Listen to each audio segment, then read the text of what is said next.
Welcome to Horror News Radio for September 12th, 2022. Join us for casting news for Nicolas Cage and Samara Weaving, along with trailers for Old Man and Werewolf by Night. That's not a song. All this and more coming up next.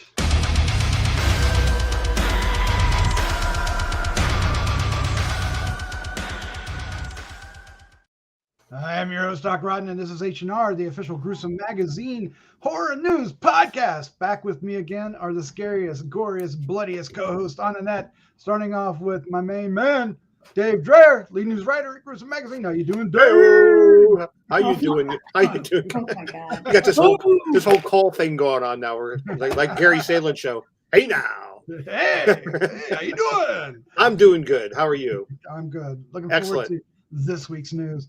All right. Also joining us is Crystal Cleveland, the living dead girl. How you doing? I'm doing great. No! I feel like be like hump day. I don't know. That's all I know. All right. Well, we have a lot It's of not news hump day. lined up. Sorry. No, we have a lot of news lined up for this week, from upcoming films to casting news to the latest in trailers.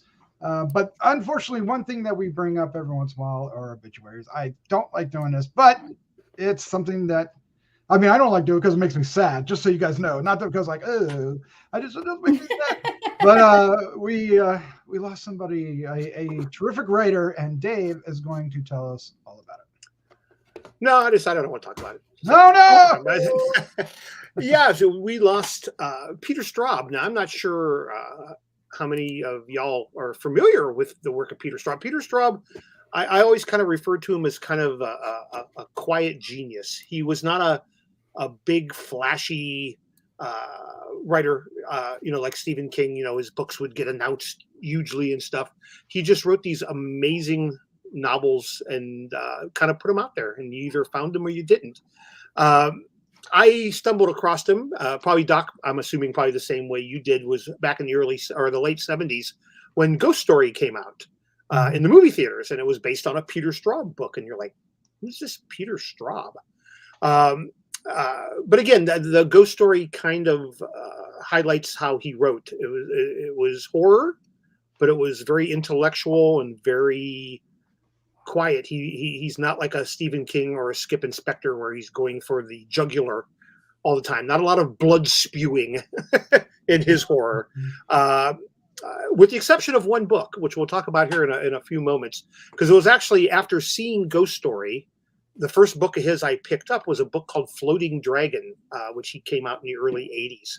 And it to this day has one of the most horrific scenes that I've ever read in a novel. I don't know if I should tell you guys what it is or not, or just make everybody read it. But Floating Dragon was never made into a film, which I don't understand. It certainly should be. But there was a scene in this. And I'll tell you, if you don't want to hear it, plug your ears. Okay. The premise of it's actually kind of a lot of Straub's horror kind of ultimately kind of coming around to fantasy. The works that he did with Stephen King, The Talisman and the Black House were more fantasy laden novels. And Floating Dragon starts off like a straight horror film or a horror novel, and then ultimately ends with a more fantasy type ending. But the basic premise is this nerve gas escapes from a government facility and it's causing people to hallucinate. Or is it? You don't really know. You don't know if that's what's happening or not till you get to the end of the book. But there's a scene where a policeman is attempting to rush to someone's aid, and his stomach starts feels like he's going to vomit or shit himself. He doesn't know which it's going to be. So he stops the car and he gets out and he's in the middle of a cornfield or something, and he decides he's going to shit himself. So he rips his pants down and he goes to shit and shits out like 40 million spiders. And they're crawling up his back, I read this. I'm like, oh my God, that is the best thing ever. That is so freaking cool. You got to pick up that book just to read that one scene. It was amazing, and nobody's ever filmed it. I don't understand it, but I wonder why. I want to see it. But he's probably most notably known for his work with Stephen King. on The Talisman and on Black House, both of which ultimately end up tying into Stephen King's Dark Tower series. Also, in the mid 80s, he released a ghost story called Coco that was very, very popular.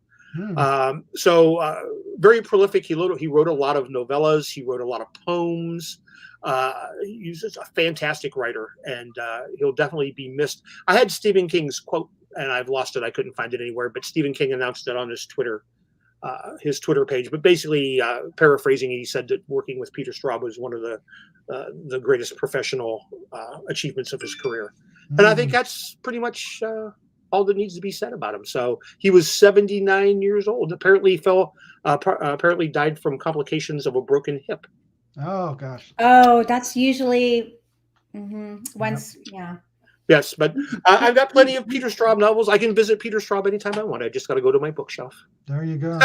Yeah, I do. For me, it's Ghost Story. That movie, I was weird about it at first, but I grew to really love that movie over time. So that's my connection to him. Then. Craig Wasson was so good in that movie. Yes.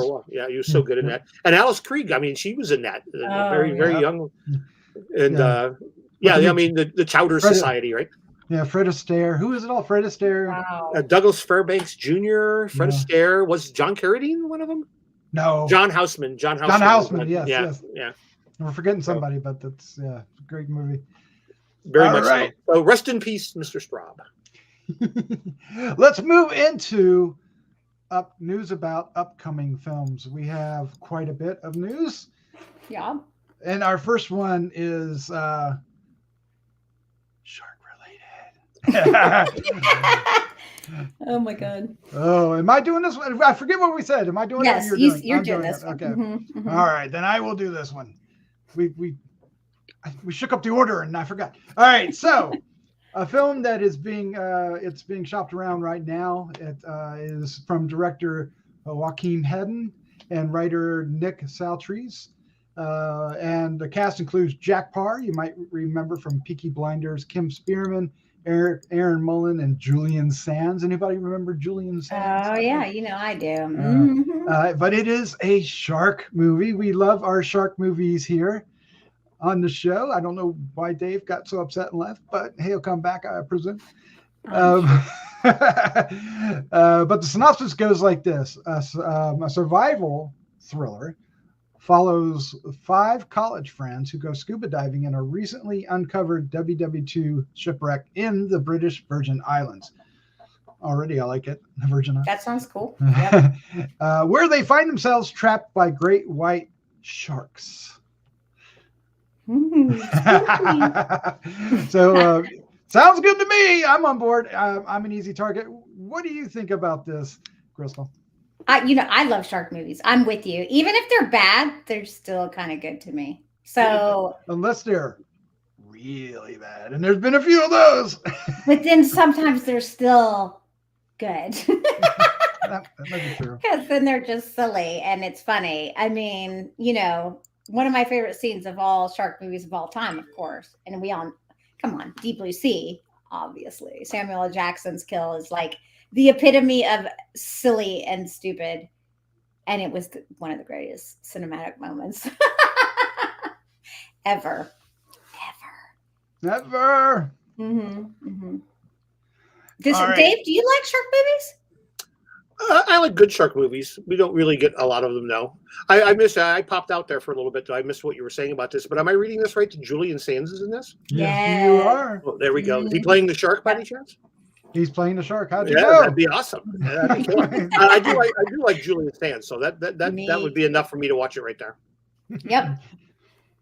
All right. Well, let's get on to our next bit of news. It's about a director who did a film called Session 9. I think we all remember Session 9 and love Session 9, but he has a new one coming out, and Crystal is here to tell us all about it. Okay, so this movie is called Blood, and it's from the award-winning director who directed The Machinist, Brad Anderson, which I don't know if y'all have seen The Machinist, but it's amazing. I mean, Christian Bale is phenomenal in it and goes above and beyond. But that to me is like, wow, this to me seems like he's a very special sort of director. I think this is going to be interesting. So it's written by Will Honley. Okay, and so basically it follows. Here we go. It follows Jess, who is played by Michelle Monaghan, a nurse and mother recently separated from her husband, a name that you'll know if you watch horror movies and you've seen Scream, Skeet Ulrich, which I think he's great in everything he's been into recently. I'm so glad he's acting more. Yes. Who moves with her daughter, Skylar Morgan Jones. I'm not sure who the kids are. And young son, Owen. Finlay, I'm going to be Doc for a second. Oh, you're going to dock it up? Wojciech his song. Yeah, that was really bad. Back into her old farmhouse. Shortly after settling in, Owen's dog escapes into the woods and returns days later, blood-soaked and rabid. No. When he attacks and bites Owen, the resulting infection from the bite grows more alarming by the day as Owen's behavior becomes frightening and deadly.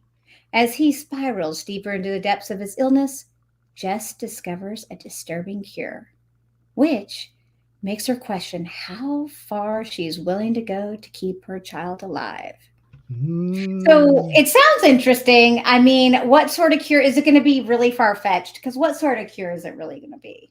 I mean, sort of killing the dog or, doing something with the dog, that makes more sense. I mean, I don't know. I mean, it could be really crazy. And could it be vampire related? Oh my God, I didn't even consider that. But then, Well, and now you just kind of messed me up right there. I'm like, I didn't even think about that. I was like, because maybe he goes out and bites people. Well, I'm assuming that's why, because he's starting to change. So I'm assuming he's becoming like, rabid or whatever this disease is. So that could be interesting. We've been having a lot of vampire movies coming out too. So they're becoming hot again. So that could be exciting. I mean, I'm interested. I'm not really into the child vampire kind of stuff. It kind of turns me off, but who knows? This could be, or it could be zombie. Could be. Could have to feed him brains, but it's called Blood. So Blood. So Blood makes sense. How did I miss that? Normally, I'm looking for that stuff. I think you got it. Yeah. Dave, what do you think? If is Brad Anderson doing a vampire movie? It could be. Brad Anderson needs. He's been working in TV a lot. Have you guys watched Devil in Ohio yet? Yes. Yeah. He's involved in that, which is a really interesting. I guess it'd be a miniseries, right? For lack of a better thing to call it. I mean, it's basically a miniseries. But he's done a lot of TV work lately. He hasn't. He's kind of long in between with his films. I mean, Machinist was what? I mean, my God, The Machinist was. Yeah, it's been years. 20 years ago almost. Yeah. Session 9 was just a couple of years before that. So he needs he needs a big moneymaker. Yeah, his last film was Fractured in 2019. Yeah, I remember The Vanishing on 7th Street, which I had high hopes for and ended up going nowhere. But I thought the premise was good, but it didn't do much. But he's done a lot of stuff on Fringe, and he's done a lot of stuff on. I love Fringe. Yeah, The Killing. He was very involved in that. The Man in the High Castle. He's had an episode or two of those. So he's just been kind of working in TV. So I'm hoping for him to make a big film comeback here. Maybe this will be the one. I think this will be it. We'll make it the one. We'll champion it. Yes. We're not giving him a choice. That's what we're gonna do. Yay! All right. If you all didn't know, one of Dave Drayer's favorite directors is Marcus Dunstan, and Marcus Dunstan has a new film heading our way. Or is he he directs and writes, right? He does. Yeah, he does both. He initially was a writer. He was him and Patrick Melton were the writers of Feast. Remember the Feast films? Yeah. That was where they originally came to prominence. That's where they kind of came up, and then they got associated with the Saw franchise, and then of course the what the hell, the Collector series was the next thing. This new one, there's no mention of Patrick Melton, which kind of surprises me because they've kind of been a duo. But Yeah, he did what 2 or 3 of the Saw films, but he's got a new one coming out called All My Friends Are Dead. We need him to have a film here. His last couple of things he's announced haven't seemed to gotten off the ground. So I'm hoping that this will be the case. He's actually taking over for someone here. Hang on, I read it somewhere. This film already had a director attached, and I believe it was another Saw. Kevin Grutert. Yeah, Grutert, or however you say his name, was originally going to direct this, but now Marcus has come on board. I think Marcus is great. He's just sick. I've had the great pleasure of corresponding with him over the years, and he is just a freaking nutball, but in all the right ways. So I have high hopes for this. I read the synopsis here. It's about a group of college friends. They get a great deal on an Airbnb because they're heading to a music festival, like the biggest musical festival of the year, and they're able to land this amazing Airbnb very close to the show. But their weekend of partying quickly takes a turn for the worse as the group all ends up getting murdered one by one. And they figure out that they're all it's all kind of tying into the 7 deadly sins somehow. Ooh, so okay. So lots of material there for Marcus to just go batshit crazy on. Yeah. I think one of the producers described it as being a mix of humor and horror. So which a lot of his stuff is. So have to see face, right? Yeah, a lot of it is that. So I really hope this comes to fruition. They're saying that it's going to Film Mode Entertainment and Roundtable Entertainment. We're launching sales at the Toronto Film Festival, which I think is still going on. Is it not, or did it just wrap up? I think it just wrapped up this past week. Okay, so hopefully maybe here in the next day or two we'll get news that it sold and they got funding and they'll be moving forward. Right, and there's an actress that is being courted to star in it, I guess is one way to put it. Jade Pettyjohn. Yeah, I'm not familiar, but apparently she's in that Little Fires Everywhere, which is very popular, and also School of Rock. So maybe she'll. So cool. Yeah. So I don't know, but hey, I'm all in for Marcus. And Marcus, when you hear this, let us know where's your partner? Where's Patrick at? Come on. Where's he at? All right, there you go. That is our news for upcoming films. We hope you enjoy those. Of course, we'll be keeping you we'll bring you news as we know it. As we find out more about this, we'll bring it to you guys. And of course, we will review these films when they come out eventually. We hope you enjoy this section. If you do, hit the like and subscribe button, share with a friend. Yes. And we are trying to reach 5,000 subscribers, so every little bit helps. And of course, leave some comments down below. Which of these films are you most excited for? That's what I want to know. Inquiring minds. Yep. All right. Upcoming next is casting news. We have a variety of films with interesting stars lined up to entertain us with these horror and humor combined films. I'm a film ball, and we're going to be horror comedies. So let's get into this. Up first is. Well, I'm just going to let Dave tell us who's this cast and what is the film, because this sounds interesting. It does, and we are always on board for anything that Nicolas Cage might even just breathe on, let alone be in, right? So he automatically brings interest. This is a film called Sympathy for the Devil. This is tying into the Toronto International Film Festival as well, because apparently it was up for sales, and so. Again, hopefully, maybe we'll have some information on this. But Nicolas Cage and Joel Kinnaman are slated to star.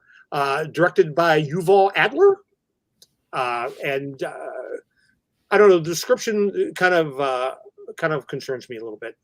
I don't know. I mean, anytime we got the main characters who have no name; they're just the driver and the passenger. What else do you need? I don't know. This was written by Luke Paradise, who I am not familiar with, but it will follow the driver, played by Kinnaman, who finds himself in a high-stakes game of cat and mouse after being forced to drive a mysterious man known as The the passenger, Nicolas Cage, sets things up for a white-knuckle ride. So I'm going to go with Cage is the devil, and Kinnaman's driving him somewhere. They claim it is a tour de force featuring two incredible actors. Yes. Well, I agree with that, but Yeah, I guess we gotta wait to see. I just don't want to go artsy fartsy. I don't want to go artsy fartsy. Is it going to go artsy fartsy, or is it going to be like Drive Angry? Could be. I don't know. We have to see, right? We don't really have enough information to know. Did you guys like Drive Angry? Angry? Drive Angry? I got to be honest with you, and this is going to be, people would fight me on this, but F them. I don't think there's a single Nicolas Cage movie that I've seen that I don't like. I'm sorry. I just think that he picks really good movies for him. Mm-hmm. And I think that he puts everything into his characters. You could tell, he's just a big old freak, and I love it. I love it. Yeah, he likes to challenge himself. There's nothing he would. They'd be like, "Hey, we need you to be a dog." He's like, "I'll be the best goddamn dog ever." You know, he would be the best dog. You know, and you got to love that with him. Even a couple of his more recent films that people just thought were great. I didn't care for the direction or the way it was done, but his performance was always top notch. Mm-hmm. Mm-hmm. And Kinnaman's recently been in that For All Mankind. I don't know if you guys have watched For All Mankind, but he is fantastic in that. No, but I've seen him, and he was in another show that was on Sci-Fi, and he was excellent in that. Yep. I can't remember what it was. So I think it's safe to say he was also in, some DC movies. We won't mention them. Go on. Yeah, but those are like cookie cutter. Let's be real. Anyone could act in those and be okay. Let's just be real. It's just, there's nothing there's no heart-wrenching. And oh my God, I'm going to get so much hell for this, but let's be real. The performances that are in most of those are just phoning it in for my paycheck. Hey, can I come get my check now? What day can I cash that again? Mm-hmm. Yeah, well, I would do it too. There are exceptions. There are exceptions. They might even win Academy Awards for them. But I think it's safe to say we're excited. Joker, though, right? Joker and Returns. Oh, okay. Well, Batman is special. But that's a different podcast, ladies and gentlemen. That's different. Here's the big question we all are really wondering: which version of the song are they going to use, and who in the cast is going to sing it? Oh my God! I wish Nicolas Cage. Oh, wouldn't that be great if he sung it? I bet he could. Yeah, he probably could. Yeah. Mm-hmm. Because he went through that phase where he was all obsessed with Elvis. He has Nicolas Cage is he has different moments in his Cage time. Where this was his Elvis phase, and then it was right around the time where he married Lisa Marie Presley, which makes total sense. And this is this phase, and there's that phase. There was actually at Dragon Con, there was a whole crew of people that went as the Cage crew, and they had big cutouts. Oh, I saw that. Nicolas Cage, and they're all in all different movies and stuff. It was actually really funny to see. Yeah, I saw that. That was hilarious. So you saw it live, though, right? Or did you see a picture? Oh man, I saw it live. Oh, yeah, it was really fun. It's funny in person. I was like, what are these people doing? I like it. Well, we're always looking forward to another Nicolas Cage film, and sorry, Joel, but we like your films too. Oh, yeah. It's all about Nicolas Cage. Come on, you knew it too.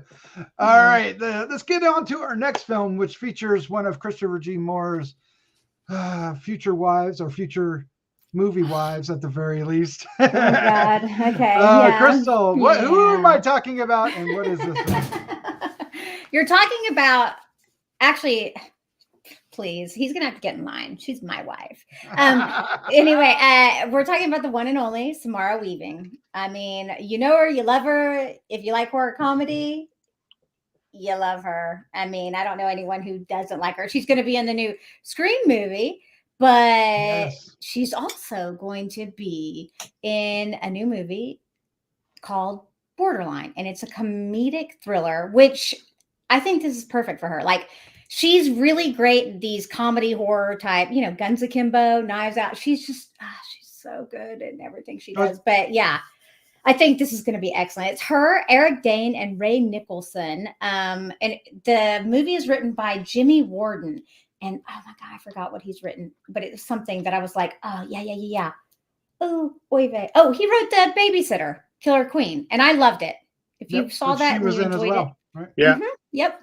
So it centers around a helplessly romantic sociopath, which I think they should say psychopath. Personally, we'll discuss that, and then maybe later, who escapes from a mental institution and invades the home of a 90s pop superstar. So I'm assuming this is set in the 90s. Mm-hmm. He just wants to be loved, and she just wants to survive. It sounds kind of fun. It's good that they put it in the 90s. Like, she should still have a cell phone, though. I'm trying to think. Putting it in the 90s helps a little bit with some of that, it's like, I think it's going to be great. I think she's going to be like a Britney Spears type, maybe. Yep. A little bit. Yep. I'm all for it. Yeah. Yeah. So, Ready or Not is the movie I think you meant instead of Knives Out. That's what I meant. Yep. I saw them both at like around the same time. Yeah. Sorry, my bad. She would have been great in Knives Out, but she would have been great in Knives Out. Maybe she'll be in one of the future ones. That was a big uh-oh. Oh, well, they're making that new Knives Out. Did you see that? That looks really cool. Yes. Mm-hmm. It's getting incredibly strong reviews. We'll review that somewhere. What do you think, Dave? What do you think about this? You like Samara Weaving? I do like Samara Weaving, yeah, and it sounds like it's right up her alley. A film that she should bring her best work to. So I think we're all in. She's proven herself to be. What was that one? The Guns Akimbo. She was absolutely insane in that one. And then Ready or Not, I would definitely say was a kind of a horror comedy. Yep. And the babysitter as well. Yeah. Yeah, babysitter horror comedy. So it's playing right into her wheelhouse. I'm in. Yep. She also had a part in Ash versus the Evil Dead, the first season. Yeah, I forgot about that. That's right. I completely forgot about that. I just hope it's not like what was that movie called, The Fanatic, where John Travolta played. Oh yeah. No. Okay, no. We reviewed that one. Remember? We did. That was. I think I'm one of the few people that actually kind of enjoyed that film. I think you did. For me, John Travolta is what ruined that film. Okay, his performance was shockingly terrible. Maybe I just had too high. I think John Travolta is actually he's usually good in everything he does. I think he tried to bite off more than he could chew. I know he's probably had a lot going on in his life, when he was making that or whatever, but I was like, his performance. She is not a problem. So whoever is opposite her, they better bring it. They got to bring it. They got to make it scary for her. Right? All right. Well, let's lighten up things a little bit. As you know, one of my favorite things in Disney, yes, we're going to talk about Disney, is the Haunted Mansion. And I think many of you here listening will give me the Haunted Mansion as a go for horror fans, right? That's a go. Oh my God, of course. Okay, look, let me tell you, there's a reason why they have Goth Day at Disneyland, because horror and goth lovers love Disney. Right now I'm playing this new game that just came out, Disney Dreamlight. If you haven't played it, you really should. It's fabulous. Sorry. I was all about, hey, they're putting the Hadbot at the Disney World. So, whatever. But what we're talking about is the movie that is coming out next year in 2023. They announced a couple more guest stars. If you guys were watching D23, Jamie Lee Curtis, who we talked about a couple of weeks back, actually made an appearance on stage live. They were brought out in like a doom buggy, and she turned around and it was her, and she was waving at everybody because she plays Madame Leota, so it's going to be great. But they also announced two actors I think all of us will agree are going to be real fun as part of this movie, and that is Winona Ryder and Dan Levy. Winona Ryder is I don't want to say broke big because she was already big, but she came back. Would it be fair to say she had a comeback? with Well, yeah, because I mean, come on, Stranger Things, right? Winona Ryder she is an icon. Beetlejuice, hello, Edward Scissorhands, Mm-hmm. she is. But now she's and But she it would looks the be same. fair to say that Stranger Things introduced her to a whole new audience. Yes, because no one under the age of, I think, 30 would know who she was otherwise. Yeah. The film also stars Rosario Dawson. That's a plus. Lakeith Stanfield. That's a plus. Owen Wilson. I'm sold. Mm-hmm. They also have, along with Jamie Lee Curtis, a few weeks back, we found out Jared Leto was in it. He's playing the Hatbot Ghost, by the way. I love him. Mm-hmm. Yeah, and Danny DeVito has also been kind of whispered around, and that he makes sense. No matter what he plays, he makes sense. Just put him as a ghost; it makes sense. But what do we think? What do we think about? Are we looking forward to Haunted Mansion, especially now that we've heard more about the cast? Or are we dreading a repeat of 20,003? God, I'm scared. I'm a little scared, honestly. I just don't know 20,000. That's like 20,003. You did. 2003. Yeah. It's amazing. We jumped ahead 18,000 years. That was amazing. We're just going to keep going, folks. I just, it's going to have to depend on the story, you know? I don't know. I'm scared, but I'm in. I mean, I'm in. I don't care. I mean, I'm going to watch it. I'm going to probably enjoy it to some degree. Is it going to blow me away? I'm going to keep my expectations super low so that they have nowhere to go but up. Oh man, you know where my expectations are. Yeah, that's a problem. It's very unfortunate. But all right, well, there's our news for casting. We hope you enjoyed. Nicolas Cage tomorrow. We even Winona Ryder. That's a great lineup. Yes, we want to see all their films. So let us know which one of these you are most excited about. TikTok, right? Of course, if you enjoy what you're seeing, hit the like, subscribe, share with a friend. It'll all help us reach our goal of 5,000 subscribers, and every little bit helps. Thank you. But that's it for casting news. That's enough casting news. We don't need any more. You don't need no stinking casting news. Oh! All right, let's move. You're kidding. All right, we're going to move on to trailer news. We like to bring a few trailers, and we got some good ones this week. We always get good ones, but I'm really excited about this. I'm hoping the rest of you are, but we will find out here shortly, I am sure. First one up is a new movie from Lucky McKee. I think, Dave, you like Lucky McKee, right? I do like Lucky McKee, yes. And it stars Stephen Lang and others. It is called Old Man. So let's take a look at it here and comment about what we're seeing here, because Stephen Lang can be scary. He just has the voice and the posture and the face.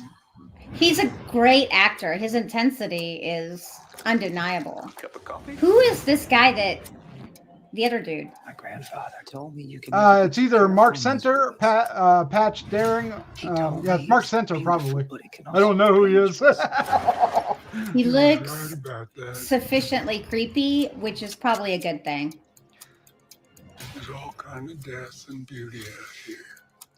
But Dave, you were saying that this is too much like another film. Who the hell are you? I was saying Stephen Lang needs to find a new character. A new character? He's playing this character into the ground.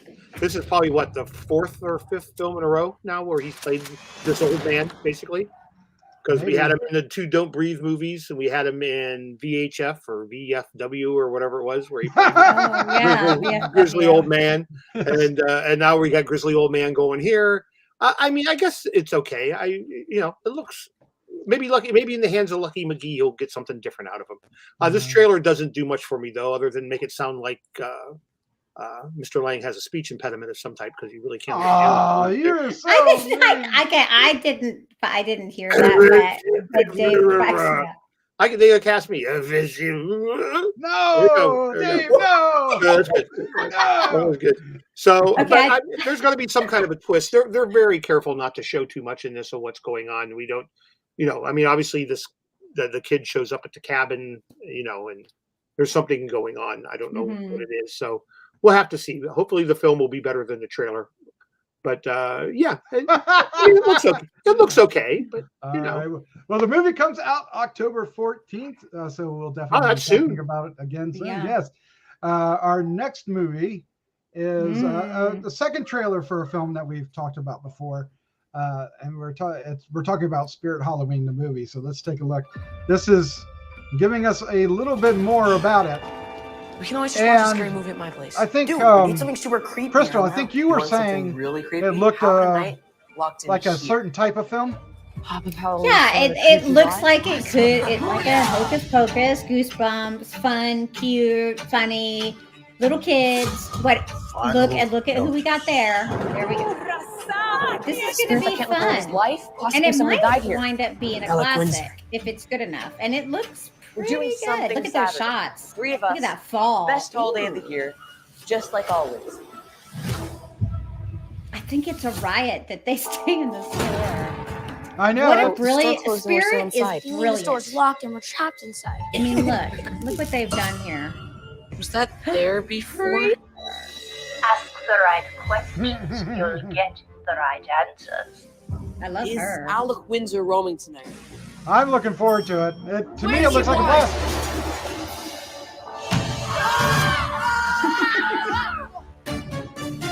Like 5 minutes at Freddy. 1 hour on the anniversary of their death, they can possess things. Or people?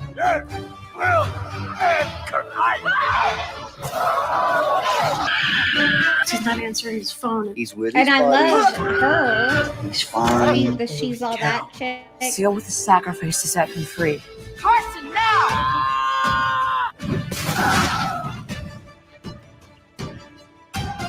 Your girlfriend is a little scary.